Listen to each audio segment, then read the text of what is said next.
back to my channel, Your Online Teacher. നമ്മുടെ ഏറ്റവും വലിയൊരു കൺഫ്യൂഷൻ ഇപ്പോൾ ഇതായിരിക്കും, +1 പഠിക്കണോ +2 പഠിക്കണോ എന്നുള്ളത്.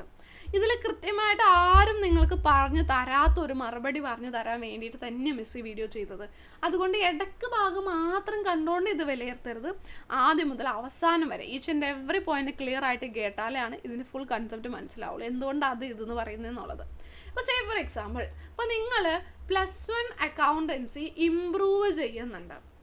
ഓക്കെ, +2 അക്കൗണ്ടൻസി എന്തായാലും എഴുതണമല്ലോ. +1 അക്കൗണ്ടൻസി ഇംപ്രൂവ് ചെയ്യുന്നുണ്ട്, ദെൻ +2 അക്കൗണ്ടൻസി എഴുതും കൂടി വേണം.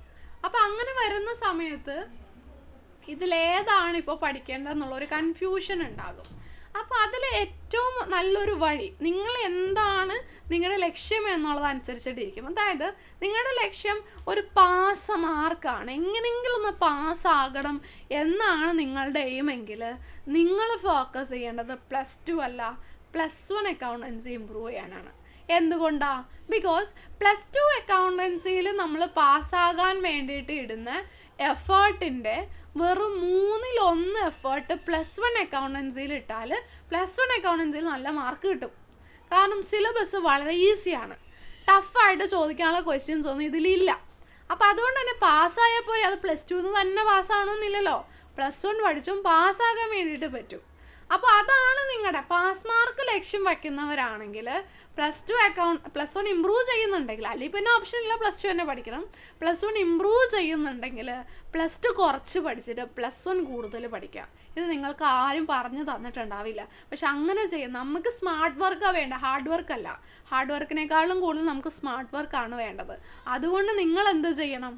+1 അക്കൗണ്ടൻസി വേണം പഠിക്കാൻ വേണ്ടിയിട്ട്. പെട്ടെന്ന് പഠിച്ചു തീരും. എന്നിട്ട് പിന്നെ +2 പഠിച്ചു മാർക്ക് അധികം കിട്ടിയാൽ നമുക്ക് കുഴപ്പമൊന്നുമില്ലല്ലോ. ഇനി A+ ലക്ഷ്യം വയ്ക്കുന്നവരാണ് എന്നുണ്ടെങ്കിൽ, അതിൽ ഫുൾ മാർക്ക് ലക്ഷ്യം വയ്ക്കുന്നവരാണെങ്കിൽ രണ്ടും ഒരേപോലെ പഠിക്കണം. +1 അക്കൗണ്ടൻസി അപ്പോൾ അവർക്ക് കുറച്ച് ടൈം സ്പെൻഡ് ചെയ്താൽ മതി, കാരണം ഓൾറെഡി പഠിച്ചതാണ്, ഒരു തവണ എക്സാം എഴുതിയതാണ്. അപ്പോൾ അങ്ങനെ വരുമ്പോൾ +1 അക്കൗണ്ടൻസിക്ക് ഈക്വൽ ഇമ്പോർട്ടൻസ് കൊടുക്കുക, പക്ഷേ കുറച്ച് സമയം കൊടുത്താൽ മതി.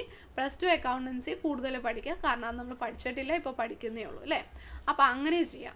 ഈ 2 ക്ലാസ്സുകളും ഏറ്റവും കുറഞ്ഞ അഫോർഡബിൾ ആയിട്ടുള്ള റേറ്റിന് അവൈലബിൾ ആണ്. അപ്പോൾ നിങ്ങൾക്ക് ക്ലാസ്സുകൾ വേണമെങ്കിൽ നമ്മുടെ താഴെ കാണുന്ന വാട്സപ്പ് നമ്പറിൽ ഹായ് +1 +2 അയച്ചാൽ മതി. എപ്പോഴും അഡ്മിഷൻ എടുക്കാം, എപ്പോൾ ജോയിൻ ചെയ്താലും നിങ്ങൾക്ക് പഠിച്ചെടുക്കാൻ പറ്റുന്ന രീതിയിലുള്ള ക്ലാസ്സുകൾ അതിലുള്ളത് കേട്ടോ.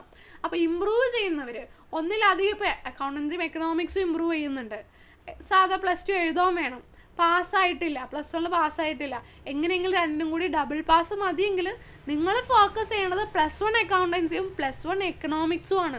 രണ്ടും കമ്പാരിറ്റീവ്ലി എളുപ്പമാണ്. +2ലേക്ക് വരുമ്പോൾ എക്കണോമിക്സും അക്കൗണ്ടൻസിയും ബുദ്ധിമുട്ടാണ്. ബിസിനസ് സ്റ്റഡീസ് രണ്ടിലും ഏകദേശം ഒരേപോലെയാണ്. കുറച്ചും കൂടി എളുപ്പം എനിക്ക് തോന്നുന്നു +2 ബിസിനസ് സ്റ്റഡീസാണ്. അപ്പോൾ +2 ബിസിനസ് സ്റ്റഡീസും +1 ബിസിനസ് സ്റ്റഡീസും എഴുതുന്നവർ +2 ബിസിനസ് സ്റ്റഡീസ് ഫോക്കസ് ചെയ്യുക, അതാണ് കുറച്ചും കൂടി എളുപ്പം. +1നേക്കാളും കുറേ കൂടി കാര്യങ്ങൾ നമുക്ക് തട്ടിവിടാൻ പറ്റുന്ന +2ലാണ്. +1 ബിസിനസ് കുറച്ച് ബുദ്ധിമുട്ട്. ഇംഗ്ലീഷ് രണ്ടും സെയിമാണ്, ഏതായാലും ഒരേപോലെയാണ്, നിങ്ങൾക്ക് ചൂസ് ചെയ്ത് പഠിക്കാം. ഓക്കെ, അപ്പോൾ ഇങ്ങനൊരു സ്ട്രാറ്റജി നിങ്ങൾ ഫോം ചെയ്തിട്ട് വേണം ഇനി പഠിക്കാൻ വേണ്ടിയിട്ട്. ഇങ്ങനൊരു ആൻസർ ഐ എം ഷുവർ ആരും നിങ്ങൾക്ക് പറഞ്ഞു തന്നിട്ടുണ്ടാവില്ല. അപ്പോൾ അതുകൊണ്ട് ഇതേപോലെയുള്ള വീഡിയോസിന് വേണ്ടിയിട്ട് ചാനൽ സബ്സ്ക്രൈബ് ചെയ്യുക, വീഡിയോ ലൈക്ക് ചെയ്യുക കേട്ടോ. താങ്ക്